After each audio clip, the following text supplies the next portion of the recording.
your hours can count towards your wife. So let's say you and your wife buy a rental property and you both spend 8 hours this weekend painting it. That's 16 hours that can count on her. Okay. So if you want to make her real estate professional status, you absolutely can, and your hours can count. Welcome to the Physicians and Properties Podcast, the show where we teach you how investing in real estate can give you the freedom to practice medicine and live life how you want. Doctor! Now, here's your host, Dr. 𝗪𝗓𝗄. Where we help physicians use real estate and entrepreneurship to create more freedom, more options, and more control over their lives. One thing that I've learned over time is that building wealth as a physician is rarely a solo journey. Behind many successful physician investors is a spouse, a partner, or a family member who helps evaluate deals, manage operations, make decisions, and carry the vision forward when medicine gets busy. Today, I'm joined by Julie Gates. She's a licensed real estate broker, investor, founder of 𝗪𝗲 Property Management, and the leader behind Team 912 in Savannah, Georgia. Together with her physician husband, Julie has helped build a portfolio of more than 85 doors while creating systems around property management, renovations, furnished rentals, and revenue optimization. Julie, welcome to the Physicians and Properties Podcast. So glad to have you here. Thank you. It's an honor. Non-physician in the room. I'm physician adjacent. I hope that counts. Absolutely. Well, we're so excited to have you here because all the time I get questions from physicians on how can I get my partner involved? How can I get them motivated about investing in real estate or even just interested in thinking about this journey? So I'm really excited to have you here because you guys have a lot of experience and I think it'll be a really, really great discussion. But before we get into all that, into the portfolio and the operations side as well, can you take us back to the beginning? How did you guys first get started in real estate? Yeah, I'll try to keep it brief. Don and I met at Loma Linda University, where he went to med school. We actually met in Tennessee briefly, but then both ended up at the same grad school. I got my master's in speech language pathology out there. So I'm still a licensed speech therapist. I do not practice. I have not practiced in a while, but I keep my license active just, I don't know, I guess as a fallback. So Don is a board certified emergency medical doctor, and he was in the ER for several years. It was tough. It's a tough, position. I'm sure we have some ER doctors out there, and I give you all my respect. He did get quite burned out, especially when the kids were little. He would go days without seeing them just because of opposite schedules, and we'd be gone, when he'd wake up and we'd come back and he'd already be gone. It was really tough on a young family. And he just kept saying, I want out. And Don had a business background. He actually he wasn't a CPA, I'm sorry, but he was an accountant with Ernst & Young before he went to medical school. And he really wanted to go out on his own. And so literally right after we had our second son, I said, okay, I'll help you. I always told him I'll never be your secretary. And then here, he wanted out of the ER so bad. And I said, I will help you. Let's do it. And he really wanted to get into bariatrics because he had been moonlighting in bariatrics when he was in residency up in South Carolina. We're now in Savannah, Georgia. And I said, okay, I'm going to help you. I can't with all this complaining. I mean, he was so angry and I hated his schedule. And he was angry when he got home from work and he was in a bad mood on the way to work. You know what I mean? So like he would be off for 16 hours, but the whole time he was just agitated about what he was about to go in and deal with. And so I jumped in with feet first and we opened a practice here in Savannah. And within a few years, we had expanded it to 6 locations. And I had read Dave Ramsey's book when I was in college and I was very debt averse and I did not want to pay rent. And so I said, okay, we're not going to pay rent. We're going to just buy our locations. And that was like one of the best things we did was buy our practice locations. And I want to encourage you guys, like, if you don't own your location, work on that. Like it's completely doable. You're either going to pay your rent or someone else's. So I really encourage you to pay your own, mortgage. So we started buying locations. And I have to say, as a doctor's wife, okay, I'm here to speak as that. Like I got lost in the mix. I was working hard. I was also dealing with the kids. I was running them to school, running my tail off while they're at school, coming home, cooking, homework, and then back to work. And then, Don, at the time, he was working 2 jobs. So he would work all night in the ER. He would see patients all day in our new clinics. And he finally got to where he could get out But I kind of, after several years of everyone thinking that he was this rock star and I was at the mall all day, I was kind of ready for my own thing. And so one day he came home from seeing patients. He was out of the ER at that point. And he said, Julie, I met this patient and she was a retired teacher and she just spent 3 months in Europe. And I was like, really? I mean, that is not free. And he said, I asked her, how did you do it? And she said, oh, well, we have 200 rental properties and they're all paid off and we just travel wherever we want.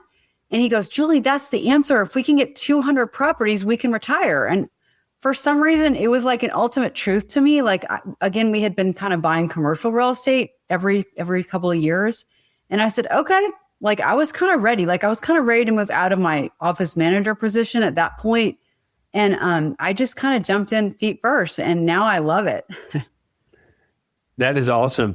Well, what a cool patient encounter. And I think that probably leads to, you know, when he was in the ER, he probably didn't have much time as he's seeing all these patients to like build that relationship. And imagine, you know, like what if that patient never came into that bariatric clinic, didn't have the time to talk with her and learn about the fact that she's got these 200 rentals and travels all over Europe. That sounds amazing. And so what a cool way to think about that. And a reminder for all of us out there that like our patients have great stories too. And if we have some time to listen to them, like that can completely impact and change your life as well.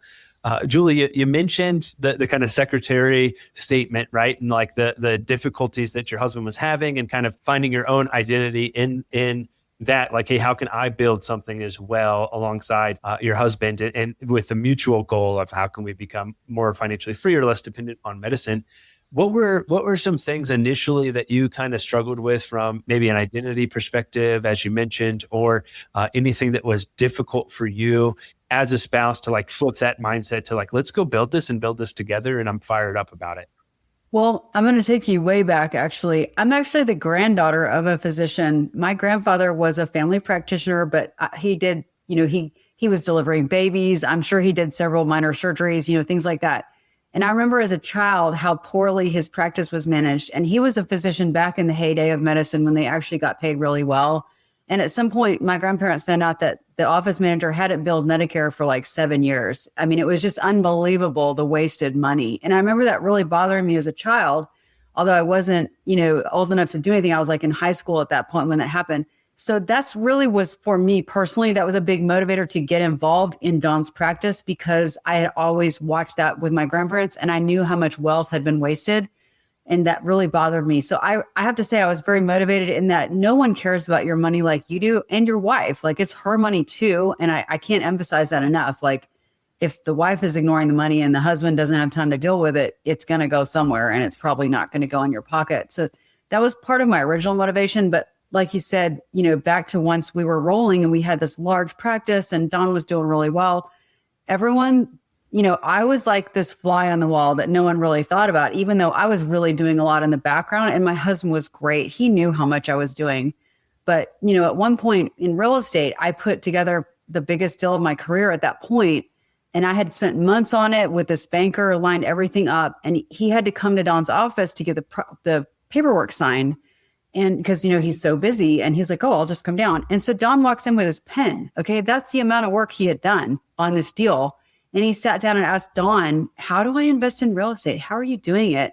And just, like I'm an idiot in the corner. And I got so upset over that. But I really realized that it's been great to have my own identity, and you can't attribute all of it just to him. I'm the face of everything. I'm running a property management company and now a brokerage. But it's been really great to have my own thing. But it's really been us building together as a family. Our kids have been involved. And I've really fallen in love with real estate. And it didn't start that way. Okay. It just started with hey, do you want to go to Europe for 3 months? Yes, I really do. And let's work out a way to do it. You never know where these things are going to go when you first start. Yeah, that's really great advice. I think, a lot of us need to spend some time to navigate and figure out, okay, where are we headed next? And then put fuel in the fire and accelerate. And that's when you really put in the work and the time. But if you don't figure out where you're headed or where you want to head, there's no point in accelerating because you're not going to get where you want to go. And so I think that's really important. I would love to go to Europe for 3 months too. That's actually in the time horizon for us in the next couple of years. We think Europe, but we're going to do some world school with the kids and do three months abroad. and not sure where yet, but more to come. But yeah, I think everyone should have that goal in mind, and it doesn't necessarily have to be, this big, huge, crazy goal. It may be as simple as like, I want to create enough income through real estate that I don't have to moonlight anymore, or I can work one less shift, like just build it up and go from there. Because it all takes getting started and getting started with your first deal. What did your guys' first deal look like? I lost money. When I finally, just to be honest with you, this was long before podcasts existed. I did read a couple of books, but I tell people all the time, like, just don't go too big, and you're probably going to lose money in your first deal, or it's going to be thin unless you have really good guidance, and that's important as well. But yeah, once I flipped into, residential, which is a lot easier to get into, may I see. Commercial, it is expensive. Okay. Coming up with those down payments was really tough. So once I flipped to residential, I said, oh, this is so cheap. I can get into a house for $20,000 or maybe $30,000. So I was constantly saving up. But when the first one I ever bought, it was in a great market. I have to say, I chose something near my home, and we live in like one of the best school districts in Savannah. And so I literally looked up how much would the loan payment be, and then how there was a tenant inside paying rent. So I knew how much rent was. And I said, oh, that'll cover my loan payment. I'll just get a property manager and I'll make all this money. I was losing maybe $120 a month, but I learned a ton, and it's okay, right? I had zero vacancy. No one died. That property I still own to this day. It does pull in over $1,000 over the mortgage, so real estate works really well over time. And I learned that as well, which is, hey, guess what? You can raise the rent next year and then you'll cash flow and you're going to be okay. Like it was fine. But yep, I just started buying long-term rentals in a great market, and I kind of figured it out. You also tend to lose money the first couple with contractors, again, if you don't know what you're doing, and I definitely didn't. And sometimes I hired the wrong ones and sometimes I hired the right ones. But, we were constantly struggling to come up with that down payment. And what we learned was that if we did the work as a team with our family, we actually saved a ton. So we would take down a property and then we would paint it ourselves. My husband and the kids would get on YouTube and just figure out, how do you change plugs? How do you rewire, a light switch, different things like that. Like we just kind of figured it out. And I have to say the kids absolutely were not on board at first. It was a forced labor situation. We would let them have like Saturday with their friends. They'd have baseball or whatever. And then the next day it would be like, we called it all hands on deck. And all four of us would go to a property, spend 6 to 8 hours there working. And honestly, we saved a fortune and we all learned a ton. And now looking back at our large portfolio, a lot of it is because of, our family getting in there and doing it ourselves. And I'm just really proud of that. Both our kids now thank us. They did not, 15 years ago, thank us for any of it, but they have really great skills. And it's because we got into real estate, and I'm looking forward to passing it on to them someday. That is so cool. What a great way to get the whole family involved and bring them together and to learn those skills. I always think about, okay, like how can I model to my kids? They're, younger, they're 5.5 and 2, and they just paint the walls with their own marker and colored pencils and crowns. But how can I get them involved in the business to not only like understand like, hey, this is real estate, but to understand like, how can I be an entrepreneur? How can I work through these different problems? How can I learn what it actually takes to like be a business owner and get them involved in the business in some capacity? And so I love hearing those stories, and what a cool skill builder for them going forward. So I'm glad that they're thankful for it now. That is awesome. So got started with traditional residential rentals, long-term rentals. What did that process look like for you as you were growing and scaling? You mentioned the down payments were getting a little bit more difficult. I'm sure financing probably started to get a bit more difficult as you guys scaled. Yeah. What were some things you learned along that journey initially getting started? Well, along the way, by 2017, I was moving pretty well, but again, kept running out of money. And that's when I found short-term rentals. And that was really before Airbnb was a known thing. It was before it was a verb. And we actually have a pool house on our property, and it was already furnished. And so I started renting that out, and it made it so much easier to come up with the down payments. And again, I had an asset that I didn't have to buy, and it was already furnished. I was very lucky. And once I found short-term rentals, that launched me into the stratosphere. And so I started seeing a need there for short-term rentals and medium-term rentals. And so I started kind of moving into the furnished rental direction. And it was cool because that really made me less scared to talk to tenants. When I first got into real estate, I was like, oh, I will never manage a property. I'm never going to plunge a toilet. I said all of the little things that you hear all the time. But once I managed a few short-term rentals on my own, I was like, these are nice people. They just really want you to come fix their door handle. It's really not rocket scientist, not that hard. And I got kind of frustrated with my property manager as well because some of the repairs I thought were excessive. And at the time, it was kind of cool. Again, back to my kids. My younger son had a squirrel rescue at that point. He was really doing some cool stuff with baby squirrels. He just loved animals, and people would find them and bring them over. Well, the first squirrel he ever rescued, her name was Sid. And I would see squirrels everywhere. Once I was tuned into squirrels like I would see them everywhere. And so I started saying, well, Sid was here, that's so funny. And I would have the squirrels with me all the time in my purse because when my kid was at school, I would carry squirrels. So I actually started a property management business at that point for our own portfolio. It had gotten big enough to where I was looking at what I was paying the property manager on my long-term rentals, and I was personally handling the short-term rentals. I said, this is crazy. I can do this. So that's when I started. Sid was here, was in 2017. And so it was just for my own portfolio, but I absolutely enjoyed it. And I was loving real estate so much. And I met this couple at the closing table. I bought a property from them and they said, what are you going to do with it? And I said, oh, I'm going to make it a short-term rental. And they ended up later selling me more, financing more to me. And they asked me to manage their portfolio. And then they told all their friends. And I became a fairly decent sized property manager here in Savannah. And then as a property manager, I started seeing people buying the wrong product and trying to make money on it and failing because the agent didn't have a clue about the laws. So I later became an agent and a broker. And I now really only focus on investors. And it's really cool because you just don't see a lot of agents that have a large portfolio like I do. And I really understand the asset class. And so it's been so cool where I just watching for myself, just moving from wanting financial freedom into really, really being able to help others. And so that's kind of my focus now. I'm really trying not to buy any more properties. I have my enough number, although I do keep buying them if they're home runs. But I really, really enjoy investment real estate. Like I have completely fallen in love with the entire asset class. That is awesome. Yeah, you have such a unique perspective with investment experience, with the operator experience, with a physician spouse experience, like so many things to lean on that can be so beneficial for folks who are just getting started. They're looking to find a good realtor. They're looking to work with a good broker. Like what a great person to work with because you have that background. And I know right now you largely work with physicians as well and work with a large number of them. And that's fantastic. I wanted to ask a question though. You mentioned getting started in the property management as things were scaling. Was there ever a point in time where like systems were really difficult or you felt overwhelmed with the aspect of managing them? Or another question I would ask would be, if for the physician's spouse who's listening to this, would you recommend they do the property management when they're getting started? No, honestly, what I would say, because honestly, had Don said, Julie, let's buy real estate and you manage it, I would have been like, hell to the no. So I would recommend getting a property manager, to be honest with you. You can always, I would say more an advanced practice level there, because a professional should and can and will pay for themselves. Okay. They should be able to get a tenant in more quickly.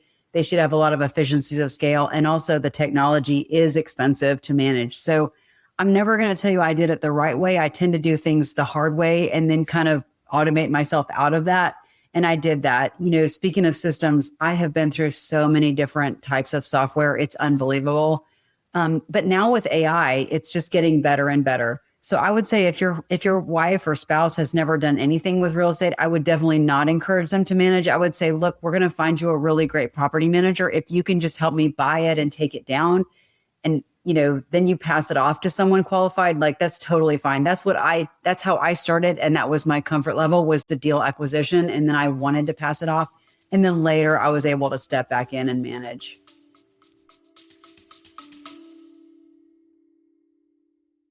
How would you like to build real estate cash flow without dealing with tenants, toilets, or late night maintenance calls? This episode is brought to you by Rent to Retirement. If you're a busy physician or professional who wants passive income and long-term wealth through real estate, Rent to Retirement has been helping investors do exactly that for over 15 years. They offer fully managed turnkey rental properties in some of the best markets in the country. including opportunities priced up to $40,000 below market value. Their properties have delivered average projected returns in the 15 to 20% annual range. And in some cases, you can get started with as little as 5% down. The best part is, these are often A-class properties generating $500 per month or more in passive income. And their team, they handle the heavy lifting, including property management. Thousands of investors have used this strategy to generate portfolios creating over $10,000 per month in passive income. To learn more, click the link below in the show notes or visit renttoretirement.com. And be sure to check out episode 70 of the Physicians and Properties podcast, where I sat down with CEO Dr. Zach LeMaster to break it all down. Yeah, I think that's a great way to do it. You can always step back in, but having, learning so much, getting started, buying your first deal and operating on top of that can be a little bit tricky. I mean, maybe a little easier if you're doing a long-term rental, but still it's hard to find tenants sometimes and vet them appropriately. Yeah. And what happens if you get a maintenance call and all those sorts of things. So I think that's really great advice. So you guys went, long-term rental, single family, and then more short-term rentals and furnished rentals and midterm. Is that where you're still focused on at this point, or what you've been focused on these latest deals, or what's that look like as that portfolio has evolved over time for you? That's a really good question. I have to tell you, I'm like really eyeball to eyeball with the real estate market. And so I typically see trends coming and going ahead of time, which is great. And I want to tell you one thing, Alex, my husband is also always talking to patients all day long. So he hears a lot that's coming and I hear a lot that's coming. And so I have purposely tried to very much pivot my portfolio. And I don't care what your asset class is. It could be stocks, it can be crypto, it can be, oil futures. Like, it doesn't matter. But you're going to see things go up and you're going to see things go down. It does not matter what the asset class is. And real estate is the same. So back in 2017, when I was renting my pool house, I kept having people go, "Hey, I'm a travel nurse. Can I rent it for 90 days? Hey, I'm here for work. Can I rent it for 2 months or 3 months?" And I flat out would say, "No, I don't want you in my backyard for 2 months." Like, I kind of like that the guests left on Monday, but I also, again, am tuned into the trends. I said, there's a need here. And I pivoted into medium-term rentals very hard. I made a ton of money doing it. I actually wrote part of the book for that, for Bigger Pockets. I have 2 of the chapters in the 30-day stay. But I actually pivoted out of medium-term rentals 3 years ago. I've now taken 12 of mine and made them into long-term rentals ahead of the curve, because once COVID hit, guess who had a bunch of medium-term rentals? Me. I owned a ton. I was managing a ton. COVID hit. We did great. And I was thrilled. But guess what? As the bubble was going up, the curve was headed north. Everybody got in, and then it got oversaturated. And now it's on a massive down curve. So I was luckily able to get out ahead of it. And I started telling clients, they'd call me, "I want to buy a medium-term rental." And I started saying, "No, you don't. Okay. I want their long-term business." And so I was kind of pivoting my clients into long-term rentals. So nowadays the play, and again, this will change, but right now it's 2026. The play now is taxes. Okay. Short-term rentals are the sweet thing again. Short-term rentals went up, they went down, they're headed back up again because of the tax advantages. And so that's a big thing that I'm working on. But again, keep in mind, it's going to change. And that's why you want to buy a property with multiple exit strategies. The medium-term rentals that I bought, I made sure they would cash flow as a long-term rental before I bought them, because they were not licensed. They were not, anything. I knew I couldn't run them as a short-term rental. So I said, well, I'm going to furnish it. I'm going to do well. And then if I get sick of it, I can pull the furniture out and make it a long-term rental. And that's exactly what I have done for every single one of my medium-term rentals at this point. So just be aware that you will have to kind of pay attention, unless you're in like a beach market or, here in Savannah, we have a great short-term rental market, but it's very regulated. You have to buy it with a license attached, things like that. Yeah, I want to foot stomp that, because a lot of times I hear doctors say, "I want to buy a short-term rental just for the tax benefits." Mm-hmm. And they don't think about the other implications of, okay, what does it take to run and operate a short-term rental? How do you actually make money as a short-term rental? Is this a good deal as a short-term rental? So they end up buying a property just for the tax benefits.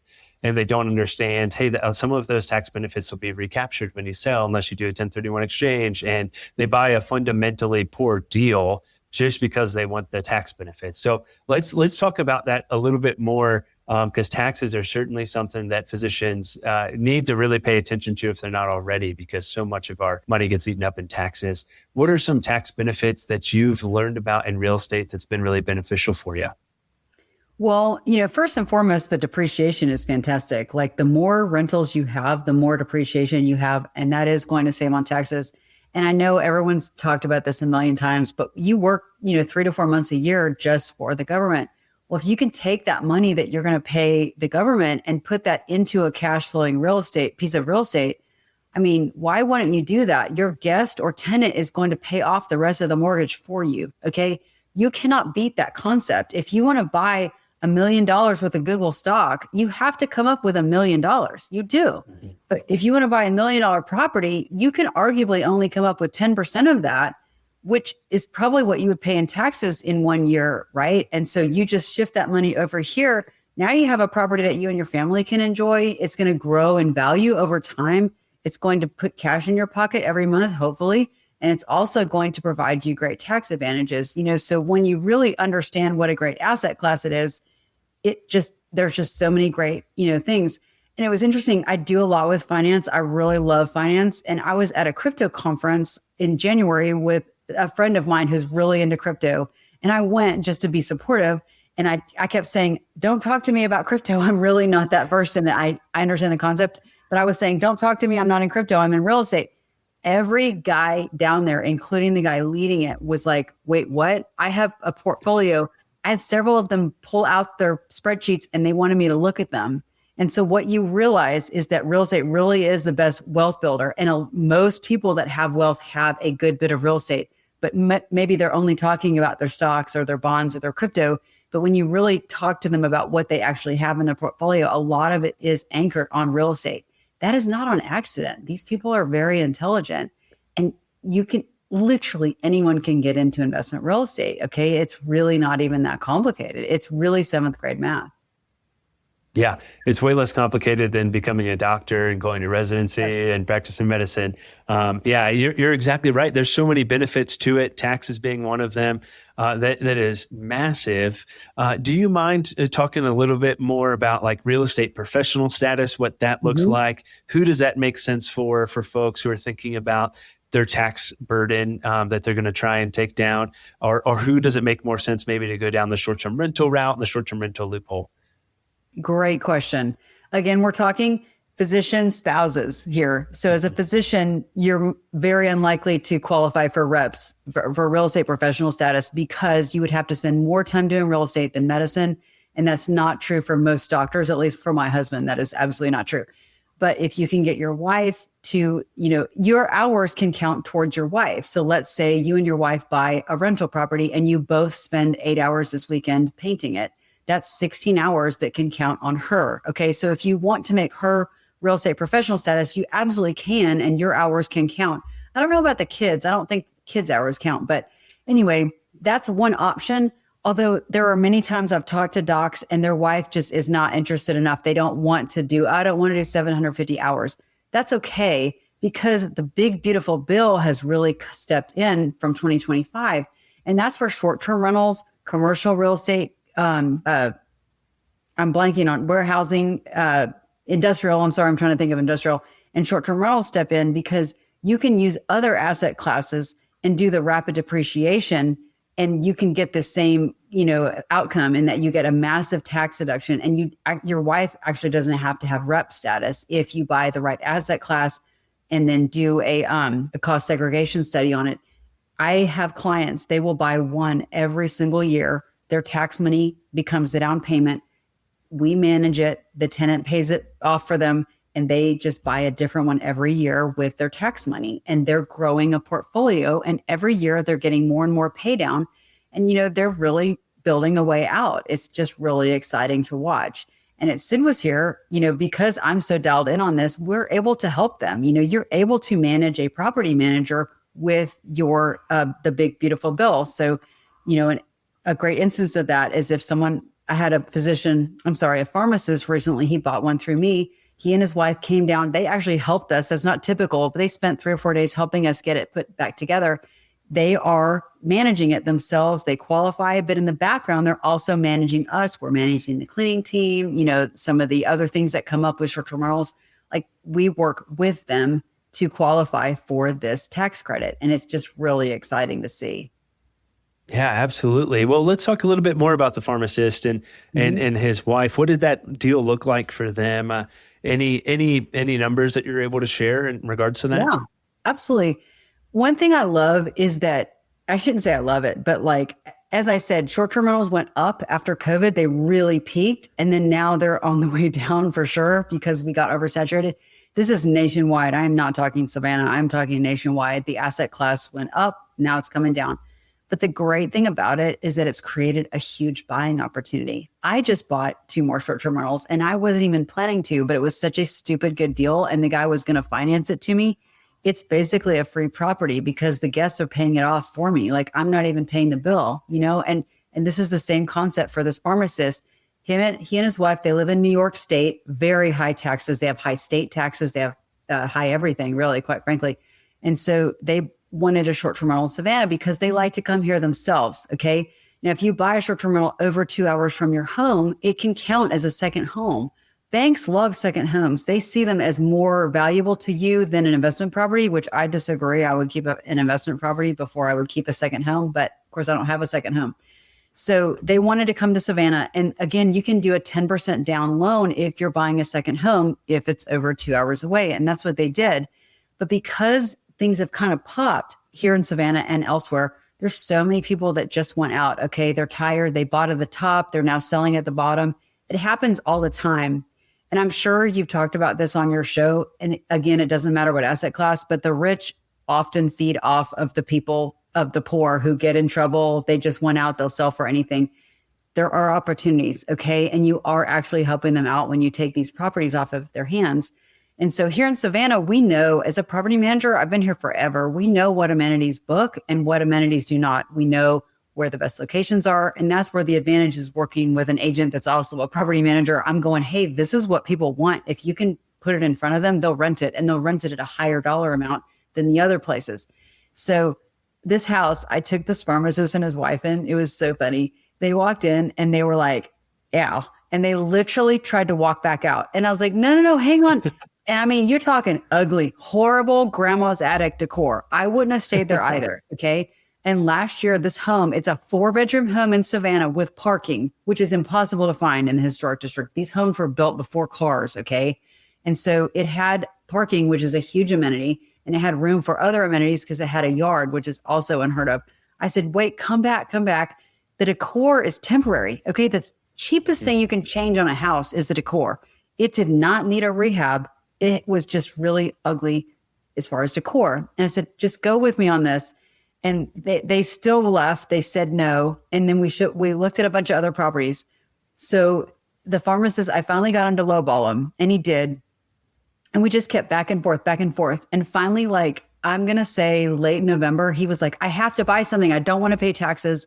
And we came back to this property. And by then the seller was just so sick of it. She had no renters. She had no buyers, nothing. So I was able to get him this property. It was like a $930,000 property. He was able to close on it for $670,000. Okay. Really great deal. And it didn't need a rehab. That's it made awesome. $23,000. Yeah. Truth. It made $23,000 in 2025. And I said, look, we'll decorate it for you. We'll do everything. That's what we do. We're full service. So he had to have a budget. You have to have some cash aside if you're buying a short-term rental. We redecorated it. We did not launch the property until March 1. It took us 2 months to get that thing ready. He closed, I think, December 29 or something to qualify. And so we redecorated it, and it's now tracking to pull in $120,000 this year. Wow. That's amazing. Yeah. Just decor. We did paint and all new furniture. And obviously there was a decor scheme. We used a professional decorator. This is not something I just called in Wayfair for.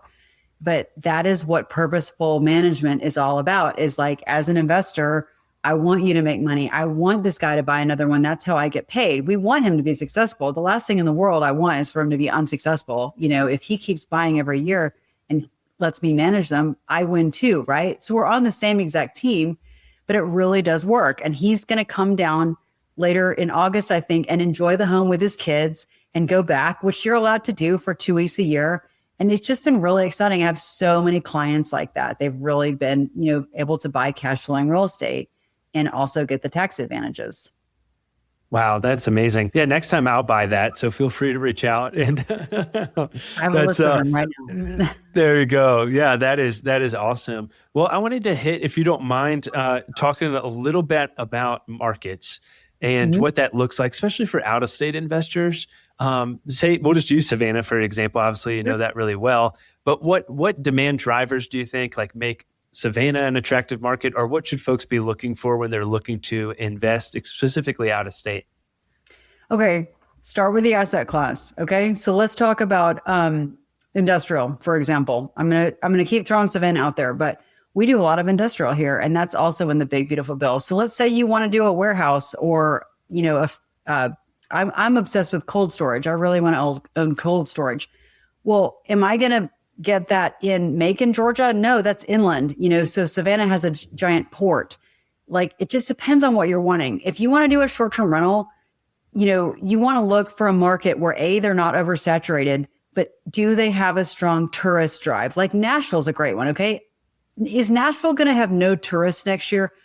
Very unlikely, right? Just like Orlando is another great example. Orlando's a great tourism market. Tourism isn't going anywhere. So you want to kind of figure out, what asset class do you want to buy? And then second, what market, okay? And then once you kind of narrow it down, you want to do your research. Is it growing? Is it shrinking? Is it oversaturated? Is it undersaturated? Pretty much with short-term rentals, you're going to hear about oversaturation, but there's always a way around that. Like in Savannah, for example, we do have people getting out, but when I have buyers, I draw a box on the MLS like this. I'm like, you only want to be in this box because this is where people want to rent. People want to walk in Savannah. So if you can be within a mile of River Street, that's going to be a short-term rental that's going to rent for the most money and stay rented, and it's going to have the highest occupancy. Okay. So that's where working with someone that understands the market really well is going to do that. It's like Gatlinburg. Okay. I'm not a pro at Gatlinburg. I've been there many times. But there are parts of Gatlinburg that are extremely desirable. And I have no doubt that there are other parts that, it's going to take you an hour because of traffic to get anywhere. Well, I wouldn't want to buy there. Okay. I hate the traffic in Sevierville. So, that's where it's important to really do your research and just figure out the asset class and then the location. And then you look for opportunity. Okay. If I see a house that's been sitting 60, 90, 120 days, I'm going to go hard for that sales price. Never pay asking price. If you see a property that just hit last week, it is very unlikely that you're going to be able to get a discount. But if you can find a property with issues, that's really great. Okay. I love walking in, finding an issue and being like, oh no, we're so scared. Oh no, we're going to need a discount for this. I'm not scared. I was in a property Friday and it had poison oak growing through the living room floor. Okay. I'm going to get a killer deal on that for my buyer. And that's more of a flip. Okay. That's not a short-term rental. But I'm just saying, don't be scared of scary things. So things that scare off other buyers, that's exactly what you want to run after. If there's some foundation issues, maybe it needs a new roof, things that sound just horrible and scary to other people, if you have some money set aside, you can get across any of that. A new roof is a great example. I've been in multiple properties with giant holes in the roof. I love a new roof. They do 50-year roofs now, so I love putting a new roof on. I know I will never replace that in my lifetime. I have no issue with that. But am I going to use that hole in the roof to get a killer discount? Absolutely. So you got to pretend to be scared. I use my blonde hair a lot. Oh no, we're really scared about that. We're going to need some money back. They do it. They just want to sell, especially if it's been for sale for a long time. So there are so many things that you can use to your advantage. And at the end of the day, a lot of times the seller just needs out and they'll do whatever it takes. Yeah, that is great advice. Yeah, another one is one that smells like smoke. It smells like money. I just go in and you get that cleaned up and deep clean and ozone it, and it smells great. You would never know. So there's a lot of great opportunities. Or a hoarder house, hey, that's not the end of the world either, as long as structurally it's good. And so lots of good opportunity and value add from that perspective. Well, as we're getting closer to wrapping things up, what would you say to the physician spouse who's listening to this, who's thinking, this sounds appealing, I just need to know what the next step is? What would you say to them? I think the next step is to commit and start learning and figure out a market. And when I started, I was just going to invest here in Savannah because that's where I live. And that's probably the best place for y'all as well. Like whatever worked for you guys, but what I did was I picked 3 zip codes and I went on to Zillow. And again, I was very unsophisticated. Okay. I went on to Zillow and I said, hey, show me everything on Zillow under $200,000. That's what I did. This is 15 years ago. And so every time a property hit or changed price in my price range and in my 3 zip codes, I knew about it. And I would look at the price per square foot. I looked at the photos and then I would try to figure out the rent. It's gotten a lot easier to calculate rent, the long-term rents, because like Zillow has a great rental lookup. I use it. I don't use it very often, but I know a lot of the agents on my team, they use the Zillow rental manager.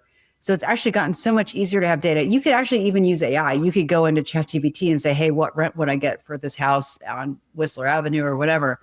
So I would start there. I would pick your market and then what asset class do you want? And then I would pick some zip codes and just really study those.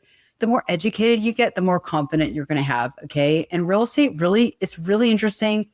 It can be a lot of fun. And especially if you're trying to get your wife excited, let me tell you, one way to get them excited is to tell them you want to buy a short-term rental in an area that they love to go visit. Okay.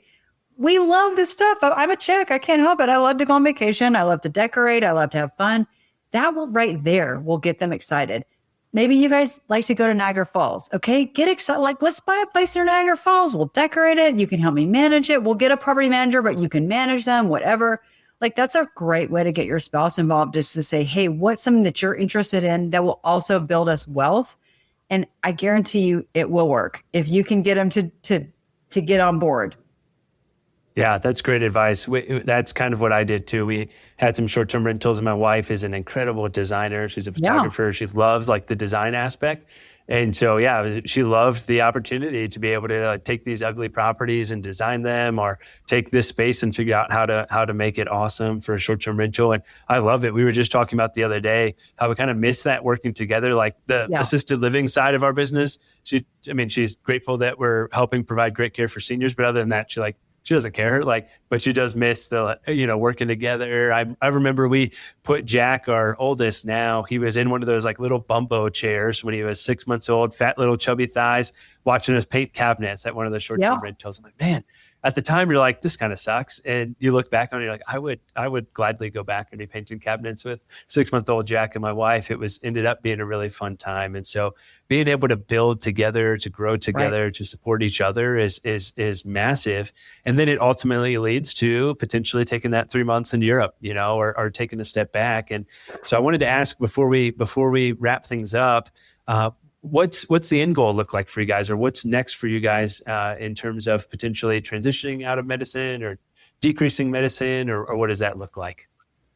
Yeah, I'm very excited about the future. And that, in fact, that's all that Don and I talk about. I actually plan to keep 𝗪𝗏 going. I'm going to cut back a little bit, but I really love, my property management company has kind of become my family office. It does manage a lot of our assets. And so I do plan to keep that. We would love to get Don out of medicine because I am able to travel and continue to work and he's not. And so we would like to have more location independence. This is completely a different topic for another day, but I've always been a huge travel hacker. Ever since college, when we had no money, I was points hacking. And so I've added a travel agent license to my thing, and I do a lot with points hacking because as a property manager and a real estate investor, I'm spending money constantly. I might as well get points for it. And your expenses are assets as well. So I'm just really, obsessed with assets and liabilities, and I really enjoy it. So I am planning to stay into real estate at least part-time for a very long time, mostly because it's, managing our assets, but I really enjoy it. But, we are able to travel now a good bit, and my rentals are still kicking out money. I have a great property manager. It happens to be one that I own, but I'm also taking advantage of that I know that there are people watching over what I have while I'm gone, and I'm able to come and go from Savannah as much as I want. And real estate is just really powerful. The other thing I have to say, and I really encourage you to embrace this, is, and you kind of mentioned it yourself, Alex, like you end up seeing some crazy stuff and doing some crazy things with your kids in tow, and you make these really great stories. And as a family, we just love to, like you said, look back and laugh about, we have seen some crazy stuff in real estate. And you just end up being the funniest person at the party because you'll be like, oh, well, you won't believe what I did today, you know? And so you have to, I always say in this business, you're either going to laugh or you're going to cry. And I really try hard to laugh about things because it's a trip. Like you just, I don't know, it's just really exciting. Like no day is ever the same. It's really great. I love that. Well, here's to a lot more laughing. How can folks reach out to you, Julie, if they want to work with you, if they want to learn more about your story or connect with you? Well, I want you to know, Alex, I made a video just for this. And I love, you know, if you can save money, that's actually money in your pocket, which I always, as an agent, as a property manager, as an investor, I want my buyer to save as much as possible. So I actually made a video just for this podcast, and it's about how to get the lowest APR possible. I can actually help you save up to 1.5 points off of your APR. So I did a very quick, I think it's 5 or 6 minutes. It's a YouTube video. So Team 912, that is my real estate team. So if you'll go to team912.com/podcast, I'm going to have a link to the video there. And I really encourage you to watch it and just keep in mind, you know, that don't pay full price. Try to get a discount on everything, insurance, APR, all the things. I'm going to talk about it in the video, but I really hope it'll be of service to you. And I want you to know, me and my husband, we've been where you are. We've really kept wishing we had a way out, wanting to know. Now we know what our way out is. We aren't there yet, but we're working towards it every day as a couple, as a family. And it's just been really powerful to do together. I have to say that's been my favorite part, as just, you know, Dawn and I, we're on the same team. We're pulling in the same direction. We've seen a lot of other couples, you know, kind of grow apart. We're like neck and neck all weekend working on stuff. Like there's no way he's getting away. So real estate has really brought our family together, and I would say kept us together because we just have so much going on at the same time that we're all involved in. Very proud of that. Both kids are still involved in the businesses, even though that one's in college, one's out of college. My oldest one bought his first rental property at 22 years old. I'm so proud of that. My little one came home from college and he's doing volunteer work. He's trying to get into medical school, so he has to get his hours. But he asked me if he could be my handyman on the side. He's like, Mom, I miss working at 𝗪𝗏 here. Can I come in? I said, are you kidding me? I always need a reliable handyman. And I can't even tell you, I was so honored that he was actually choosing to go help me in the properties after I like strong-armed him for years. Like that just said it all to me, that he really gets what we're doing here and he's a part of it. And he's really proud to be a part of it. And I always say, you know, my name, the company name 𝗪𝗏 here, that's an ode to how much I love my kids and how proud I am of them, you know, for taking care of the squirrels. And it's just really been a great way to grow together as a family. Wow, that's beautiful. That's a perfect way for us to wrap this up. Well, I'll encourage folks to check the YouTube link. We'll put it in the show notes. Click that, watch the video, reach out to Julie if she can be of any benefit for you, because you've certainly added so much value today, Julie. Hopefully we have a lot more motivated physicians and physicians, spouses and partners after this episode. Thank you so much for being here. Thank you so much for having me. It's been a pleasure. Absolutely. Well, with that, I'm Dr. Alex 𝗪𝗏 and Julie Gates with another episode of the Physicians and Properties Podcast, signing off. Hey, real quick, if you're still listening to this, I'm assuming you got value from it. So I need your help specifically. My 2-year vision with this podcast is to help 100,000 physicians learn how investing in real estate can give you the freedom to practice medicine and live life how you want. There are 2 main ways that a podcast grows. One is through ratings and reviews, and the other is word of mouth. If you can please leave me a 5-star rating and review on Apple Podcasts and Spotify, as well as send this to 1 to 2 friends that you think would get value from it, we can reach the physicians that we want to reach. Thanks in advance, and talk to you on the next episode. Please note that the information shared on this podcast is for informational purposes only and should not be considered financial or medical advice. The views expressed on this podcast are those of the host and the guest and do not necessarily reflect the views of the Department of Defense or the United States Air Force.